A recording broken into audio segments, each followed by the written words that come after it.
Hello बच्चों, कैसे हो आप लोग? अच्छे होंगे बेटा। बेटा आज मैं आपके लिए लेकर के आई हूँ यूपी बोर्ड 12th क्लास के लिए। चैप्टर है आपका भाग्य और पुरुषार्थ, जो जैनेन्द्र कुमार कृत है। तो ठीक ठीक है बेटा, देख लेते हैं हम भाग्य और पुरुषार्थ। भाग्य और पुरुषार्थ विपरीत नहीं तो अलग तो समझे ही जाते हैं। क्या कहते हैं जैनेन्द्र जी?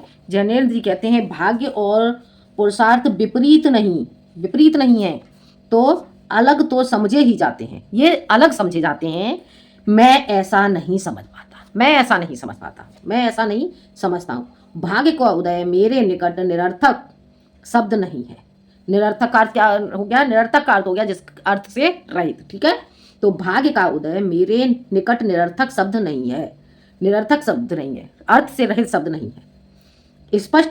स्पष्ट ही भाग्योदय शब्द का आशय है कि मैं प्रधान नहीं हूँ।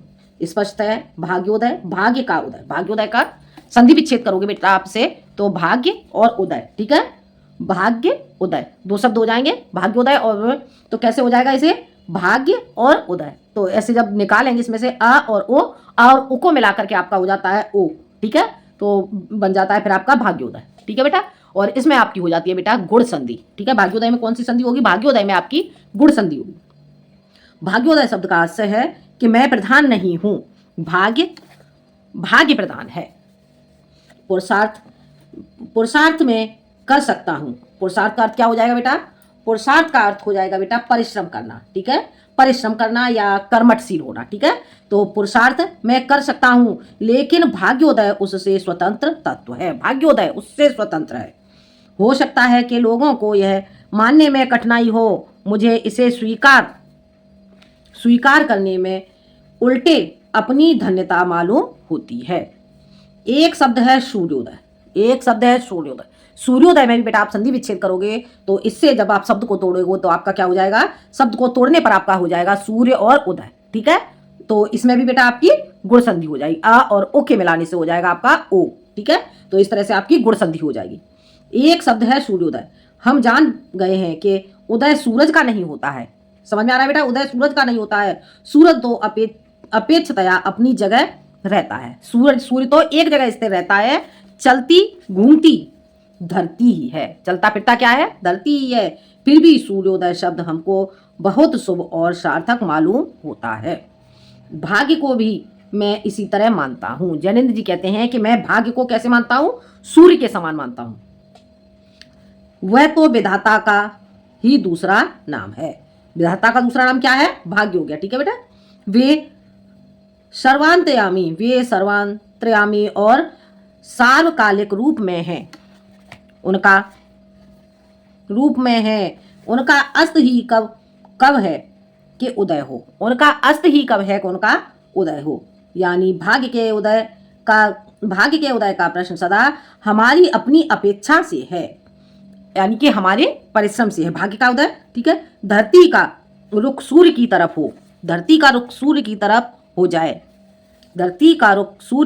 हो जाए, यही उसके लिए सूर्योदय है। ऐसे ही मैं मानता हूं कि हमारा मुख सही भाग्य की तरफ हो जाए तो इसी को भाग्योदय कहना चाहिए। लेकिन ऐसा हुआ नहीं करता। पुरुषार्थ की इसी जगह संगति है, अर्थात भाग्य को कहीं से खींचकर उदय में लाना नहीं है, न अपने साथ ही ज्यादा खींचतान करनी है, सिर्फ मुंह को मोड़ लेना है। मुख हम हमेशा अपनी तरफ रखा करते हैं, अपने से प्यार करते हैं, अपने ही को चाहते हैं। मनुष्य क्या है? मनुष्य स्वार्थी है। वो क्या है? वो स्वयं देखते हैं, यहां से देखते हैं।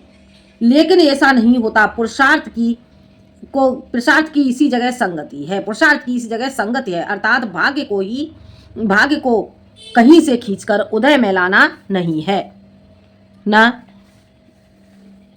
अपने साथ ही ज्यादा खींचतान करनी है, सिर्फ मुंह को मोड़ लेना। मुख हम हमेशा अपनी तरफ रखा करते हैं, यानी कि हम स्वयं अपनी तरफ देखते हैं। ठीक है, अपने से प्यार करते हैं और अपने को ही चाहते हैं। क्या कहा गया है? हम अपने को ही प्यार करते हैं और अपने को ही चाहते हैं। अपने को आराम देते हैं, अपनी सेवा करते हैं, अपने को स्वयं अपने आप को आराम देना चाहते हैं और अपनी ही सेवा करना चाहते हैं, दूसरों को अपने लिए मानते हैं। अहंकार के कारण हम क्या है, स्वयं जो कुछ है हम हैं, ठीक है, और हम क्या करते हैं, दूसरों के को अपने लिए ही मानते हैं, यानी कि हम जिससे जो कुछ भी बोले वही हमारा ही हुक्म चले, हमारी आज्ञा को सब लोग माने, ठीक है। तो सब कुछ को अनुकूल चाहते हैं, सब कुछ को कैसे चाहते हैं, अपने अनुकूल चाहते हैं। चाहते यह हैं कि हम पूजा और प्रशंसा के केंद्र हों, तथा पूजा और प्रशंसा के केंद्र हों और दूसरे आसपास हमारे इसी भाव से मंडराया करें। इस वासना से हमें छुट्टी नहीं मिल पाती, इसी वासना से हमें छुट्टी नहीं मिल पाती। तब भी होता है कि ऊपर से गहरा दुख आ पड़ता है, तब भी होता है कि ऊपर से गहरा दुख आ पड़ता है, वह हमें भीतर तक विदीर्ण कर डाल जाता है। आगे समझ में, जब हमारे ऊपर कोई गहरा दुख आ जाता है, कोई बड़ा दुख हमारे ऊपर आता है, तो वह हमें अंदर से विदीर्ण कर जाता है। विदीर्ण का अर्थ क्या हो गया, घायल करना, अंदर से घायल करना। कुछ क्षण के लिए जैसे हमारी अहंता, कुछ क्षण के लिए जैसे कि हमारी अहंता, यानी कि जो हमारा अहंकार है वो कुछ क्षण के लिए क्या हो गया, अहंता को शून्य कर डालता है, हमारे अहंकार को कुछ क्षण के लिए शून्य कर देता है। वह शून्य अवस्था भगवत कृपा से ही प्राप्त होती है। इसलिए मैं मानता हूं कि दुख भगवान का वरदान है। अहम और किसी औषधि से गलता नहीं। कहने का अर्थ क्या हो गया, जो अहंकार है हमारे अंदर, वह अहंकार किसी भी औषधि से समाप्त नहीं होता है, नष्ट नहीं होता है। दुख ही भगवान का अमृत है। दुख क्या है, भगवान के यानी कि ईश्वर के अमृत के समान है। वह क्षण सचमुच ही भाग्योदय का हो जाता है, और जिस समय हमें दुख की प्राप्ति होती है वह क्षण हमारे लिए कैसा होता है, भाग्य के उदय के समान होता है। अगर हम उसे भगवान की कृपा को पहचान लें, यदि हम उससे भगवान की कृपा को यानी ईश्वर की कृपा को पहचान लें, उस क्षण यह सरल होता है। उस क्षण यह क्या होता है, हमारे लिए सरल हो जाता है कि हम अपने से मुड़े और भाग्य के सम्मुख हों। हम स्वयं अपने आप से मुड़कर भाग्य के सम्मुख यानी कि भाग्य के सामने हो जाएं। बस इस सम्मुखता की देर है कि भाग्योदय हुआ रखा है। असल में उदय उसका क्या होना है, उसका आलोक तो कण कण में व्याप्त सदा सर्वदा है। क्या कहते हैं, असल में उदय उसका क्या होना है, उसका आलोक कहते हैं बेटा प्रकाश के लिए, ठीक है। तो उसका प्रकाश तो कण कण में व्याप्त है और सदा सर्वदा है ही, सदैव रहता है, सदा सर्वदा है ही। उस आलोक के प्रति यानी कि उस प्रकाश के प्रति खुलना हमारी आंखों का हो जाए, उस प्रकाश के प्रति हमारे नेत्रों का खुलना हो जाए, बस उसी की प्रतीक्षा है। साधना और प्रयत्न सब उसके मात्र के लिए हैं। साधना और प्रयत्न क्या है, उसके लिए नाम मात्र के समान है। प्रयत्न और पुरुषार्थ का कोई दूसरा लक्ष्य मानना बहुत बड़ी भूल करना होगा। ऐसी चेष्टा व्यर्थ सिद्ध होगी। दुनिया में हम देखते तो हैं लोग हैं कि बहुत हाथ पैर पटक रहे हैं, दिन रात जोड़ तोड़ में लगे रहते हैं। कोशिश में तो कमी नहीं है, पर सिद्धि कुछ नहीं मिल पाती। तो आखिर ऐसा क्यों है? पुरुषार्थ में सिद्धि माने तो यह दृश्य नहीं दिखना चाहिए कि हाथ पैर पटकने वाले लोग व्यर्थ और निष्फल रह जाएं।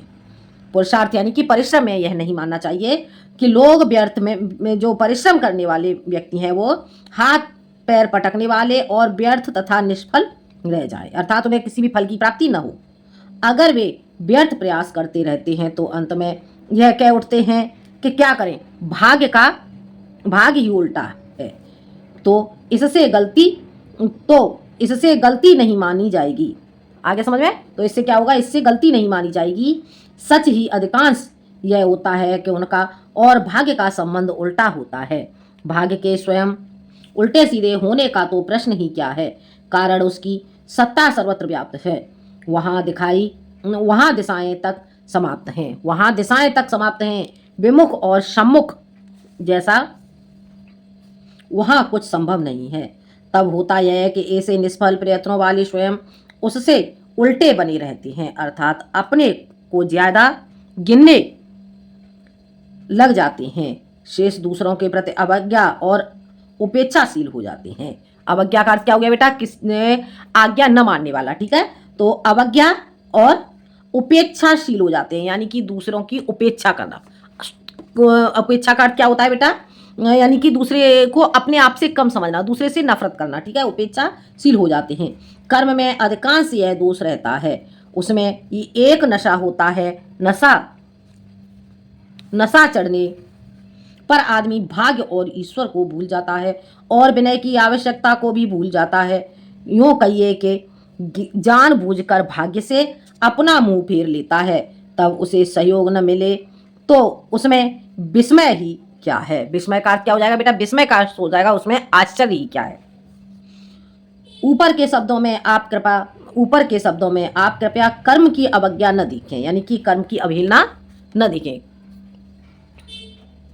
उसके साथ अकर्म के महत्व को भी पहचाने। अकर्म का आशय कर्म का अभाव नहीं, अकर्म का आशय कर्म का अभाव नहीं, कर्तव्य का क्षय है। मैं यह कर रहा हूँ, मैं वह करने वाला हूँ, यह सब कुछ करके छोड़ूंगा आदि आदि अहंकारों से किया गया कर्म यदि सिद्ध और सफलता न लाए बल्कि बंधन और क्लेश उपजाए, तो इसमें तर्क की कोई असंगति नहीं। पुरुषार्थ का अर्थ मेहनत ही नहीं है, सहयोग भी है। अहम के बल पर चलने से, यानी कि अहंकार के बल पर चलने से यह सहयोग नष्ट होता है, तब उसका पुरुषार्थ भी क्या कहना, तो उसके परिश्रम का भी क्या कहना। पुरुषार्थ वह है जो मनुष्य को सब प्रयास रखे, यानी कि प्रयासरत रखे, ठीक है। पुरुषार्थ वह जो मनुष्य को प्रयासरत रखे, साथ ही स्वयंमुक्त भी रखे। यह जो सहयोग है सच में पुरुष और भाग्य का ही है। पुरुष अपने अहम से विमुक्त होता है, यानी कि अपने अहंकार से विमुक्त हो जाना, दूर हो जाना। विमुक्त का अर्थ क्या हो गया? दूर हो जाना। तभी भाग्य से संयुक्त होता है। लोग जब पुरुषार्थ को भाग्य से अलग और विपरीत करते हैं तो कहना चाहिए कि वे पुरुषार्थ को ही उसके अर्थ से विलग और विमुख कर देते हैं। पुरुष का अर्थ क्या पशु का ही अर्थ है? बल विक्रम तो पशु में ज्यादा होता है, दौड़ धूप निश्चय ही पशु अधिक करता है। लेकिन यदि पुरुषार्थ व पशु चेष्टा के अर्थ से कुछ भिन्न और श्रेष्ठ है तो इस में कहें तो उसकी अकर्तव्य भावना है। वासना से पीड़ित होकर पशु में अद्भुत पराक्रम दिख जा सकता है, किंतु यह पुरुष के लिए ही संभव है कि वह आत्मविसर्जन में पराक्रम कर दिखाए। आगे देखते हैं बेटा।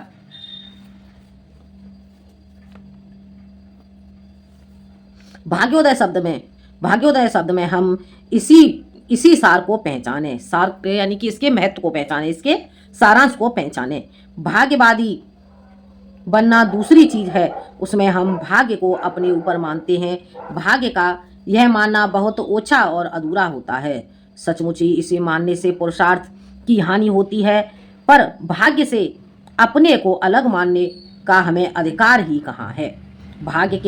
भाग्य के यदि हम आत्मीय बने तो हमारी उसके साथ लड़ाई ही समाप्त हो जाए, तब भाग्योदय का क्षण हमारे लिए नहीं आता, क्योंकि क्षण और प्रति क्षण हमें भाग्योदय का अनुभव होता है। भाग्य यहाँ से वहाँ तक हमारे जीवन को उदित और आलोकित करता है, हमारे जीवन को प्रकाशित करता है। ऐसा व्यक्ति विरोधी यत्न या श्रम नहीं करता, ऐसा मनुष्य विरोधी प्रयत्न और परिश्रम नहीं करता। उसकी कुछ और आकांक्षा अथवा वासना नहीं रहती। उसका कर्म इसलिए उसे थकाता नहीं। अकर्म की पीड़ा रहने से उसके कर्म में प्रतिक्रिया नहीं होती, न बंधन रह जाता है, मानो कर्म उससे भाग्य ही कराता है। इसलिए प्रत्येक कर्म उसके भाग्य को प्रशस्त और विस्तृत ही करता जाता है। विस्तृत का क्या हो जाएगा बेटा? फैलाना, ठीक है। भाग्य के प्रति अभ्यंतर में अर्पित होकर पुरुष जो भी पुरुषार्थ करता है, यानी कि जो भी परिश्रम करता है, वह उसे उत्तरोत्तर मुक्त और समग्र ही करता जाता है। भाग्य के प्रति अवज्ञा रखना अपने से शेष के प्रति अवज्ञाशील होने के बराबर है। इसे बुद्धि के प्रमाद का ही लक्षण मानना चाहिए। हमारी हस्ती क्या है?